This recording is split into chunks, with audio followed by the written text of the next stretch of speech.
Hello dear children, welcome to grammar class.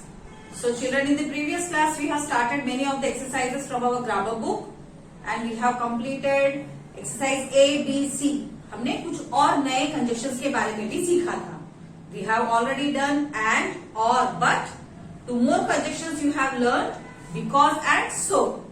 Okay. So आपको ध्यान से सुनना है और रिवाइज करना है पुराने कॉन्सेप्ट्स को. And we have completed exercise A, B and C also. So now in the today's class we are going to continue with the remaining exercises. So please listen carefully. Okay. So exercise D. यहाँ पे आपको क्या करना है? Exercise D. Join the following sentences using but. So नीचे दिए गए वाक्यों को आपको जोड़ना है conjunction but को यूज करके. Okay. Which conjunction you have to use? but, but. So but हम कब यूज करते हैं? When there are two opposite qualities in the sentence. जब सेंटेंस में कुछ अलग ऑपोजिट एक दूसरे से अलग हो conditions, like one thing positive one thing negative होता है, तब हम क्या करते हैं? बट का यूज करते हैं.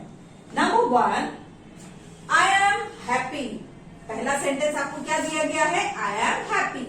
सो हैप्पी होना इज अ पॉजिटिव थिंग, अच्छी बात है. मैं बहुत खुश हूं. अगले सेंटेंस में क्या कहा गया है? आई एम नॉट स्माइलिंग. मैं मुस्कुरा नहीं रहा हूं. जब हम खुश होते हैं तो हम मुस्कुराते हैं, बट यहाँ पे पहले सेंटेंस में इन्होंने कहा है कि मैं बहुत खुश हूं मगर मैं मुस्कुरा नहीं रहा. Okay, so here happiness is a positive, not smiling is a negative quality. So इनको हम कैसे ज्वाइन करेंगे? जब हम सेंटेंस को ज्वाइन करेंगे we will remove some of the words. कुछ वर्ड्स को हम नहीं लिखेंगे. सो पहला सेंटेंस यही रहेगा, I am happy but I am not smiling. मगर मैं मुस्कुरा नहीं रहा हूं. Okay children, I am happy but I am not smiling. Okay, so यहाँ पे हमने कुछ भी छोड़ा नहीं है. हमने पूरा सेंटेंस कॉपी किया मगर हमने बीच में ब्यूटी बट का यूज किया है. Now next sentence again, my sister is unwell. Unwell मतलब बीमार होना. मेरी बहन बीमार है. My sister is studying. मेरी बहन पढ़ रही है. इन दोनों ही सेंटेंस में बहन के बारे में किसी ने कुछ कहा है. क्या कहा है पहले सेंटेंस में? मेरी बहन अनवेल है, मेरी बहन की तबीयत खराब है, मेरी बहन पढ़ रही है. My sister is studying. So दोनों ही सेंटेंस में सिस्टर के बारे में कुछ बोला गया है. सो हम कैसे लिखेंगे इस सेंटेंस को? सो यहाँ पे अनवेल होना नेगेटिव है, तबीयत खराब होना कुछ अच्छी बात नहीं है, मगर वह पढ़ रही है. That is good. Okay, so negative and positive qualities both are there in the sentence. So but we are going to add my sister, sister, sister is unwell, unwell, unwell, but अब but के बाद आपको second sentence में आपको यहाँ पे पहले sister में माई सिस्टर पहले से ही इसने कह दिया है, तो वापस से हम सेकेंड सेंटेंस में माई सिस्टर ना लेते हुए हम प्रोनाउन का यूज करेंगे. But she is studying. मगर वह पढ़ रही है. STUDYING, studying. Okay, so my sister is unwell but she is studying. हमने सेकेंड सेंटेंस में MY के बदले में क्या किया है? हमने शी लगा दिया. ओके चिल्ड्रन, आपको ये ध्यान रखना है. जरूरी नहीं है सभी सेंटेंस में पूरा का पूरा कॉपी हो. हमने सेकेंड सेंटेंसेस में माई सिस्टर के बदले में वहां पे हमने शी, बहन के बारे में शी है इसलिए हमने शी इज स्टडिंग करके लिखा है. Now third sentence, I want to watch TV. वहां पे अपने बारे में कुछ कह रहे हैं. I want to watch TV. मुझे टीवी देखना है. I have to study. मुझे पढ़ना है. ओके, मीन्स उसको वहां पे टीवी भी देखना है, उसे पढ़ना भी है. Okay, so I want WANT want to watch TV. मुझे टीवी देखना है मगर मुझे पढ़ना भी है. Okay, I want to watch TV but I have to study. मतलब क्या बन जाएगा यहाँ पे, मुझे टीवी देखना है मगर मुझे पढ़ना पड़ेगा। यहाँ पे आपको कंपल्सरी पढ़ना ही पड़ेगा, टीवी आप देख नहीं सकते। ओके, आपके यहाँ पे चॉइस नहीं है। A penguin has wings, penguin के विंग्स होते हैं। A penguin can not fly, penguin उड़ नहीं सकती। उसके विंग्स तो है मगर वह उड़ नहीं सकती। So a penguin, PENGUIN, penguin has wings but, अब बट के बाद देखिए अगेन हम अ पेंगुइन, यहाँ पे नाउन है, पेंगुइन नाउन। सो हमने यहाँ पे वापस से सेम अ पेंगुइन के बदले में हमने क्या किया है, हमें प्रोनाउन यूज करना है it. Okay, but second sentence में हम अ पेंगुइन हम वापस से ना लिखते हुए हम क्या करेंगे, but it can not, CANNOT can not fly, FLY fly. A penguin has wings but it cannot fly. Okay children, so इस तरह से आपको ध्यान रखना है। जहाँ पे नाउन है my sister, यहाँ पे नाउन है पर्सन, सिस्टर बहन, सो वापस से हमको उसको my sister के बदले में हमने she यूज किया है। एनिमल है यहाँ पे पेंगुइन, इसलिए हमने उसके बदले में सेकेंड सेंटेंस में it यूज किया है। इन चीजों का ध्यान में रखते हुए remaining 4 you do by yourself and later you can check from PDF। आपके टेक्स्ट बुक में और भी 4 है, सो आपको अपने आप करना है। नाउ नेक्स्ट एक्सरसाइज, एक्सरसाइज ई। एक्सरसाइज ई में चलते हैं अभी। ज्वाइन द फॉलोइंग यूजिंग और। अब आपको ये सेंटेंस को वापस से ज्वाइन करना है, बट यहाँ पे आपको कौन सा कंजक्शन यूज करना है, OR, और। सो और हम कब यूज करते हैं, when there is a choice, जब आपको कुछ चीजों में से एक चीज चुनने के लिए कहा जाए, that is called choice. I will read a story book, मैं स्टोरी बुक पढ़ूंगा। I will write a letter, so मैं लेटर लिखूंगा। मतलब आपको यहाँ 2 काम करने हैं, एक तो स्टोरी बुक पढ़नी है, एक लेटर लिखना है। बट जब हम और यूज करेंगे तो क्या होगा, और में आपको इन दोनों में से कोई एक काम चूज करना है। मैं या तो स्टोरी बुक पढ़ूंगा या लेटर लिखूंगा, ये दोनों काम मैं नहीं करूंगा। ओके, सो ये sentence I will READ read a story book,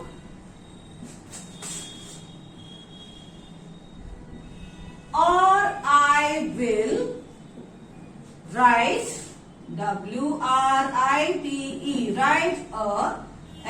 a LETTER letter. I will read a story book or I will write a letter. मतलब या तो मैं स्टोरी बुक पढ़ूंगा या लेटर लिखूंगा, दोनों में से कोई एक ही काम। Okay, next sentence, I will drink milk, मैं दूध पीऊंगा। आई विल ड्रिंक जूस, मैं जूस पीऊंगा। मतलब आपको पीना तो मिल्क भी है और जूस भी है, बट देयर इज और। सो ये आप दोनों चीजें आपको नहीं मिल सकती, आपको कोई एक चीज को चूज करना है। I will drink, DRINK drink milk और जूस, JUICE जूस। अब आपने क्या किया है, सेकेंड सेंटेंस में वापस से आई विल ड्रिंक हमने रिमूव कर दिया है, क्योंकि वहां अपने बारे में ही आप कुछ कह रहे हैं। सो सेकेंड टाइम वापस से आपको आई विल ड्रिंक कहने की जरूरत नहीं है। आई विल ड्रिंक मिल्क और जूस, मैं या तो दूध पीऊंगा या मिल्क। ओके, कोई एक ही चीज। डू यू वॉन्ट चेरीज, क्या तुम्हें चेरीज चाहिए। डू यू वॉन्ट ग्रेप्स, क्या तुम्हें ग्रेप्स चाहिए। So again, do you want cherries or grapes? तुम्हें चेरीज चाहिए या grapes, any one thing you will get. So वहां पे चॉइस है चेरीज और ग्रेप्स के बीच में, आपको कोई एक चीज चूज करनी है। Are you going to play cricket, are you going to play football, तुम क्रिकेट खेलने वाले हो या तुम जाकर फुटबॉल खेलने वाले हो। सो अगेन हमने ध्यान दीजिए, थर्ड सेंटेंस में हमने डू यू वॉन्ट वापस से जब निकाल दिया, क्योंकि एक ही व्यक्ति से वो दोनों बातें पूछी जा रही हैं। यहाँ पे भी किसी एक पर्सन से पूछा जा रहा है कि क्या तुम क्रिकेट खेलने जा रहे हो, क्या तुम फुटबॉल खेलने जा रहे हो। So are you going, G-O-I-N-G, going to play, C-R-I-C-K-E-T, cricket or football. तुम क्रिकेट खेलने जा रहे हो या football? Okay, now you must study, तुम्हें पढ़ना चाहिए. यू विल फेल, तुम्हें पढ़ना चाहिए, तुम फेल हो जाओगे, ऐसा कहा है. सो you must study, you must STUDY study or you will fail.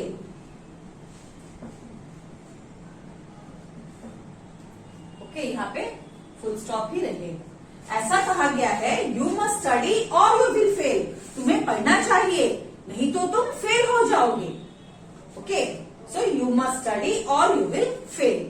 So again children, there are 8 or 10 bits in your text book. 5 I have solved here, remaining you do by yourself and later you can check from PDF. बहुत ध्यान से करने की कोशिश करिए, बहुत easy exercises है. Now let us move to exercise F. So children, exercise F is fill in the blanks with and or but. So यहाँ पे आपको क्या करना है, नीचे दिए गए फिलअप्स को and और but कंजक्शन को यूज करके कंप्लीट करना है. So let us do it. The table dash the chair are broken. The table dash the chair are broken. Broken मतलब टूट जाना. टेबल और चेयर टूट गए हैं, मतलब ये दोनों ही चीजें टूट गई हैं. सो यहाँ पे क्या आना चाहिए, एंड और या but. The table and the chair, table और चेयर टूट गए हैं. Number 2, study hard, STUDY, study hard for exams dash you will fail. So study hard for exams का मतलब क्या है, एग्जाम्स के लिए मेहनत करो नहीं तो तुम फेल हो जाओगे. अगर तुमने ये पहला वाला काम नहीं किया तो तुम फेल हो जाओगे, ऐसा यहाँ बताया गया है. So what conjunction you will use, OR और. मेहनत करो नहीं तो फेल हो जाओगे. Number 3, Sushant tested the soup. Sushant tested the soup dash like it. So Sushant ने सूप टेस्ट किया और उसको वह अच्छा लगा. Sushant tested the soup and liked it, means उसने पीने के बाद उसको बहुत अच्छा लगा. ये दोनों चीजें. आई मेड क्रिसमस ट्री, मैंने क्रिसमस ट्री बनाया. डैश आई डेकोरेटेड इट, मैंने क्रिसमस ट्री बनाया और उसको डेकोरेट किया. ये दोनों ही काम अपने अपने आप किया है. सो अपने आप भी उन्होंने क्रिसमस ट्री भी बनाया, उन्होंने अपने आप भी उसको डेकोरेट भी किया, सजाया भी. So I made Christmas tree and I decorated it, और मैंने उसे सजाया भी. Number 5, Winnie is pretty. So PRETTY, pretty मतलब सुंदर होना. So Winnie एक गर्ल है जो बहुत सुंदर है. Dash she is proud, वह बहुत घमंडी है. Proud मतलब घमंडी, अपनी सुंदरता पे घमंड करना. So यहाँ पे 2 क्वालिटीज है, प्रिटी होना, सुंदर होना अच्छी बात है, पॉजिटिव. मगर घमंड करना वह अच्छी क्वालिटी नहीं है, that is negative. So positive and negative quality जब होता है तो हम कौन सा यूज करते हैं, but. Vini is pretty but she is proud. Vini बहुत सुंदर है मगर वह घमंडी है, ऐसा यहाँ बोला गया है. Number 6, does he like oranges dash grapes. So does he like, इसका मतलब क्या है, क्या उसे ऑरेंजेस पसंद है या ग्रेप्स. ओके, ही मतलब किसी बॉय के बारे में बोला जा रहा है. उसे ऑरेंजेस अच्छे लगते हैं या ग्रेप्स, मीन्स इन दोनों में से कोई एक चीज, चॉइस. सो और. The girl was rich, girl बहुत अमीर थी. Dash the boy was poor, लड़का गरीब है. सो यहाँ पे 2 लोगों के बारे में 2 ऑपोजिट क्वालिटीज बताए गए हैं. गर्ल कैसी है, अमीर, रिच है, positive. The boy was poor, so boy गरीब है. So opposite qualities are there. So opposite होता है तो क्या यूज करते हैं, but. The girl was rich but the boy was poor, लड़की अमीर थी मगर लड़का गरीब था. Number 8, the train stopped, train रुक गई. dash the passengers got down. So dash the passengers मतलब यात्री जो ट्रेन में सफर कर रहे हैं. So passengers got down, passengers उतर गए. The train stopped, ट्रेन रुकी और यात्री उतर गए. So and ट्रेन के रुकने पर क्या हुआ? पैसेंजर सब उतर गए. Number 9, we can go by car dash by bus. हम कार से भी जा सकते हैं या बस से भी जा सकते हैं. मतलब दोनों ही चीजें हैं मगर हम कोई एक चीज लेकर जा सकते हैं. सो और चॉइस है वहां पे कार या बस के बीच में. Number 10, the dress was new. Dress नई थी. Dash the shoes were old. So shoes कैसे हैं? पुराने. So opposite qualities are there. Dress नई है और शूज पुराने हैं. सो क्या आना चाहिए? But. Okay, the dress was new but the shoes were old. So children, we have completed all the exercise in our lesson conjunctions. So सारे bits हमने complete कर दिए हैं. फन कॉर्नर है जो आप अपने मर्जी से कर सकते हैं. Either you can revise these exercises only.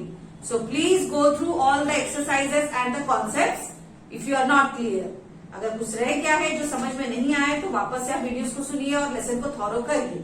Okay, so take care. Bye bye.